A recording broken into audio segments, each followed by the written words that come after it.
My stepmother had just dumped a bowl of my signature soup over my head and ordered me to get out of the house, declaring that I was a useless girl who only knows how to carry groceries. She gave my room to her daughter, and my rightful inheritance, the family bakery, was put up for sale to pay off her lover's debts. They thought I would end up begging on the streets, but they had no idea that I was Mr. X, the anonymous critic and chef whose recipes made their restaurant famous, and that I had just signed the papers to completely take over their business. The hot liquid slid down my cheeks and seeped beneath the collar of my old t-shirt. The aroma of white truffle and cream, which I had spent 3 hours perfecting, now smelled like humiliation. Beatrice stood in front of me, breathing heavily with rage, her face ruined by failed plastic surgeries twisted into a sadistic grin. "Look at yourself, Victoria," she hissed, throwing the empty porcelain bowl onto the floor. My mother's fine china shattered at my feet. "You look exactly like your future, a dirty stain on the floor of this house. Your father was a weak fool for letting you cook and dream about high art, but now I'm the one in charge here." Eliza, her daughter, sat at the table lazily flipping through a jewelry catalog. She did not even look up when the soup splashed across my face. "Mom, don't waste your energy on her," she said, studying a huge ring in the photo. "Just throw her things into the yard. I need to expand my walk-in closet, and her room is perfect for it. And Victoria, don't forget to leave the bakery keys on the table. We already found a buyer. Some developer wants to tear down that old dump and build a parking lot." My chest tightened. The bakery, Golden Wheat, had been the heart of our family for 3 generations. My father had poured his soul into it, and these women planned to turn it into asphalt for quick cash. "You have no right," my voice trembled, not from fear, but from barely controlled anger.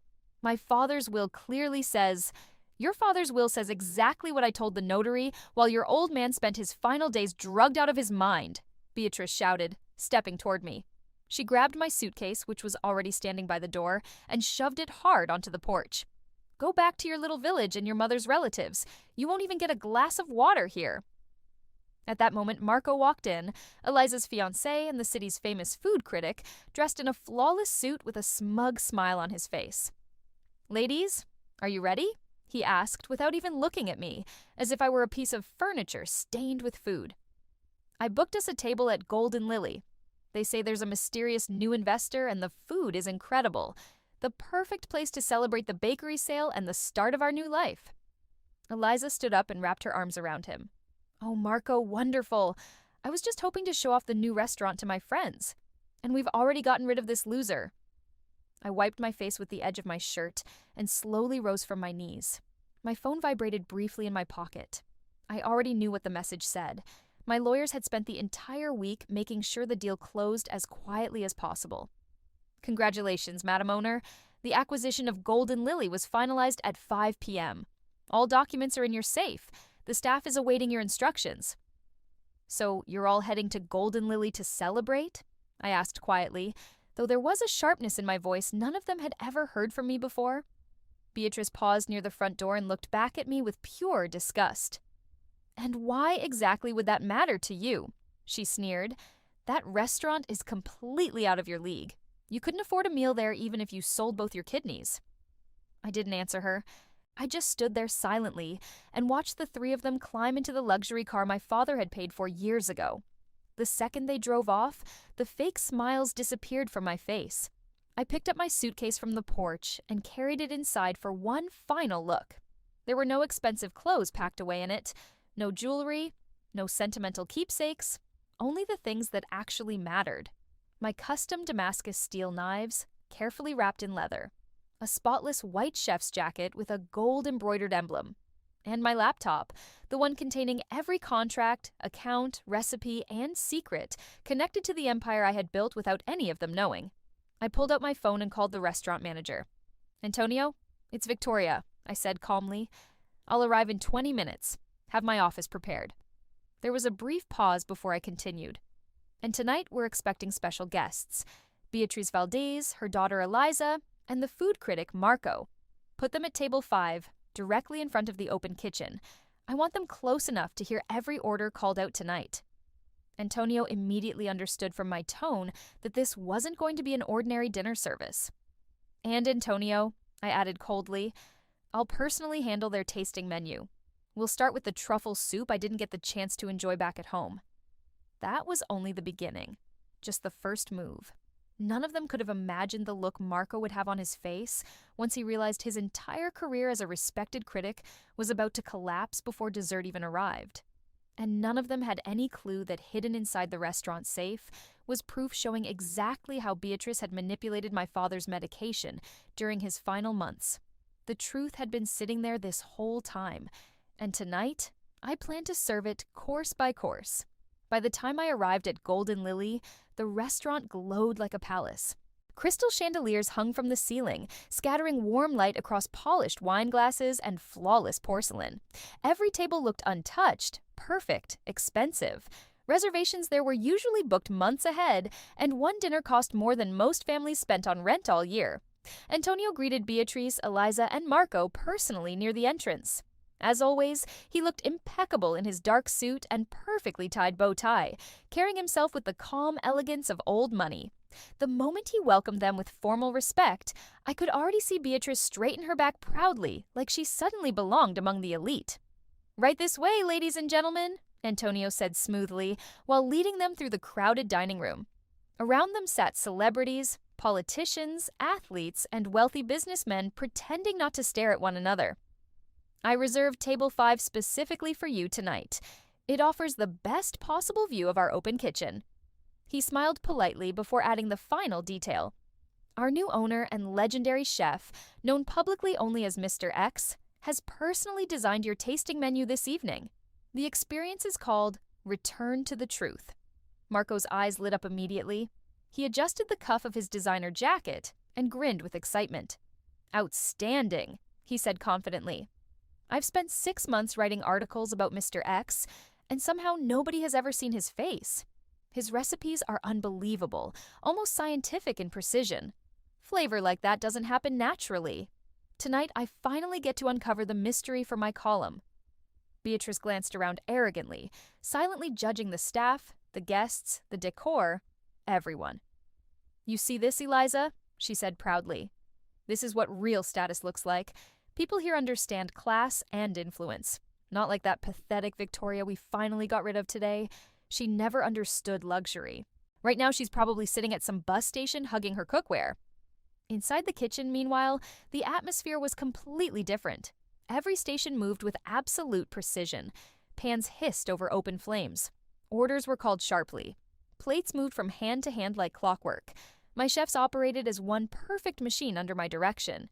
And in the center of it all stood me. I wore a pristine white chef's jacket with the gold-embroidered signature, Mr. X. My hair was pulled tightly back. A professional black chef's mask covered half my face while the high collar hid the rest. Nobody in that dining room would recognize the worthless Victoria tonight, not until I decided they should. "Chef," Antonio announced quietly as he entered the kitchen, "table 5 is prepared for the first course." I gave a small nod and walked toward the stove. The truffle soup simmered gently in front of me, the exact same soup Beatrice had thrown across my face earlier that evening. Only this version was flawless. I carefully poured the silky mixture into matte black ceramic bowls before finishing each serving with thin slices of rare black Perigord truffle and delicate flakes of edible gold. One bowl now cost over $200. Funny how presentation changes people's opinions. A few minutes later, Antonio placed the dishes in front of them. Marco took the first spoonful and immediately closed his eyes. "My God," he murmured, "this is incredible. The truffle is perfectly balanced with the cream. Every flavor lands exactly where it should. This is genius." Then he laughed lightly and looked toward Beatrice. "You need to try this. Honestly, Victoria could spend 100 years cooking and still never reach this level." Beatrice tasted the soup with the smug expression of someone pretending to understand luxury better than everyone else. "It's decent," she said dismissively, although personally, I think modern chefs rely too much on spices these days. I watched them silently through the glass partition separating the kitchen from the dining room. Then I knew it was time. I lifted the silver serving tray carrying the next course and slowly stepped out into the dining hall. The entire room seemed to quiet down the second guests realized Mr. X himself was approaching a table. That almost never happened. I stopped directly beside them. I trust you enjoyed the soup, I said, lowering my voice into something cold and unfamiliar. Because that was only the beginning. Oh my God, chef, that was incredible, Marco said, jumping to his feet. Please, let me introduce myself. I didn't let him finish. Slowly, I removed my chef's mask, revealing my face. The red marks from the hot soup were still visible on my skin. Beatrice dropped her spoon instantly. It hit the floor with a loud clang. Eliza turned pale and Marco froze in shock. Victoria, Beatrice screamed. What is this? Did you steal that uniform? Antonio, call security. This girl is a homeless liar I threw out tonight. Antonio stepped forward calmly, but not toward me. Mrs. Valdez, he said politely, please lower your voice when speaking to the owner of this restaurant. The table went silent. Miss Victoria became the new owner of Golden Lily 1 hour ago, he continued, including responsibility for the debts your family created here over the last 6 months. I placed a thick folder onto the table. These aren't just restaurant documents, I said. Inside are my father's bank records, medical prescriptions, and security footage from the bakery. Beatrice's face lost all color. You bought jewelry while my father was dying, I continued coldly, and you replaced his expensive medicine with cheap chalk pills? Eliza stared at her mother in horror. Mom, what is she talking about? Be quiet, Beatrice shouted, but her voice shook badly. She's lying. Victoria doesn't have this kind of money. I looked directly at her. I have everything now, I said calmly. The restaurant, the bakery, the evidence. Then I paused. And you have nothing. At 9 tonight, I continued, the locks on my house will be changed. Your belongings are already packed into trash bags outside. Then I looked at Antonio. Bring them the bill, I said. Charge the triple-rate guest menu. Marco slowly stepped away from Eliza. Victoria, please, he said nervously. I didn't know the truth. I can help you. I could write the biggest review of your career. I looked at him with disgust. Your career ended tonight, Marco. A real critic should recognize genius when he sees it. Then I added quietly, and maybe the taste of chalk, too. Without listening to another word, I turned and walked back toward the kitchen while chaos exploded behind me. That night ended their control over my life and started my empire. But even then, I still didn't know my father had hidden one final secret beneath the old bakery. After leaving Golden Lily, I skipped the champagne and celebrations. I ignored the flashing paparazzi cameras, called a taxi, and went straight to the only place that still felt like home. Golden Wheat. The city was quiet and covered in fog when I arrived at the abandoned bakery Beatrice planned to destroy the next week. I unlocked the heavy front door and stepped inside. The familiar smell of flour, yeast, and old wood filled the air instantly. The giant mixers and steel tables were still there, exactly where they had always been since my childhood. But I hadn't come only for memories. A few days before my father died, I secretly took his diary from the hospital room. On the last page, hidden in shaky handwriting, was a message meant for me. Victoria, true wealth is not in the flour, but in the foundation. Search where fire meets the earth. Only there will the truth survive. I walked over to the huge stone oven my father had always refused to replace with modern equipment. That oven was the soul of Golden Wheat, built by my great-grandfather decades ago. I crouched beside it and started tapping the tiles around the base with the handle of my chef's knife. Solid, solid again. Then, on the 8th strike, I heard it. A hollow sound. My pulse jumped instantly. Using the knife like a lever, I forced the heavy stone slab upward with all my strength. Underneath it was a hidden brick compartment, and inside sat an old metal box covered in ash and dust. My hands shook while I opened the rusted lock. There was no gold inside, no piles of money either. Instead, the box held carefully wrapped documents. Ownership shares for an oil terminal Beatrice never knew existed, several food technology patents, and one handwritten letter from my father. I recognized his handwriting immediately. My little chef, the letter began, if you found this, then Beatrice finally revealed who she really is. I knew she only cared about money, so I transferred every real asset into your name and into the Mr. X Trust. I swallowed hard and kept reading. This box is your way out. No one will ever control you again. Then came the line that made my stomach tighten. Beatrice believes I died from sickness. What she never realized is that I documented every one of her treatments. The key is hidden beneath this letter. Under the papers sat a small engraved key marked Bank of Zurich and a tiny USB drive. The drive contained proof. Evidence showing my stepmother had switched my father's medication with saline solution while pretending to care for him. Suddenly, I heard a soft creak behind me. I instantly shoved the box under my jacket and tightened my grip on the knife. "You were always smarter than the rest of them, Victoria," a calm male voice said from the darkness. I spun around. Antonio stepped out from near the industrial refrigerators, but he looked completely different now. No perfect suit, no polished manager smile, just dark work clothes and a serious expression. In his hand was an old black and white photograph of himself standing beside my father years ago. "Antonio," I said carefully, "what are you doing here at 2 a.m? He stepped closer slowly. "Your father was my closest friend," he explained. "Years ago, he helped me escape serious trouble, and I promised I'd repay him someday." Then he looked directly at me. "I'm also the person who secretly helped you build the Mr. X brand. The restaurant shares, the investors, the anonymous contracts. That was me working behind the scenes. I've been waiting for you to find this box." I stared at him in shock. "Now the inheritance is finally yours," he continued, "which means we can move to the last phase." Then his face turned serious. "Beatrice already contacted her lover, Victor Gross. They plan to burn this bakery down tonight for the insurance money. They want every piece of evidence destroyed before police can find it." A cold chill ran through me. "Their men are already on the way," Antonio warned. "We need to take what matters and leave immediately." I looked around the bakery, at the old oven, the flour-covered counters, the faded childhood drawings still hanging near the back wall, and suddenly, all the anger I'd buried for years turned into something colder, stronger. "No," I said quietly. "We're not running." Antonio looked surprised. "We'll stay right here," I continued, "and this time, the fire won't destroy my future. It'll destroy theirs." Then I looked at him sharply. "You said her partner is Victor Gross?" Antonio nodded once. "Perfect," I said. "Set up the cameras and activate the sprinkler system. I want the entire arson attempt streamed live through the Golden Lily page." I picked up my knife slowly. "Tonight," I said coldly, "we serve them their final course. Justice."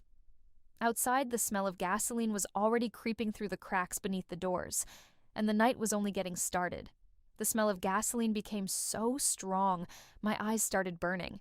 Antonio and I stayed perfectly still in the shadows beside the giant industrial mixers. Through a small crack in the back door, I spotted 2 figures moving through the darkness.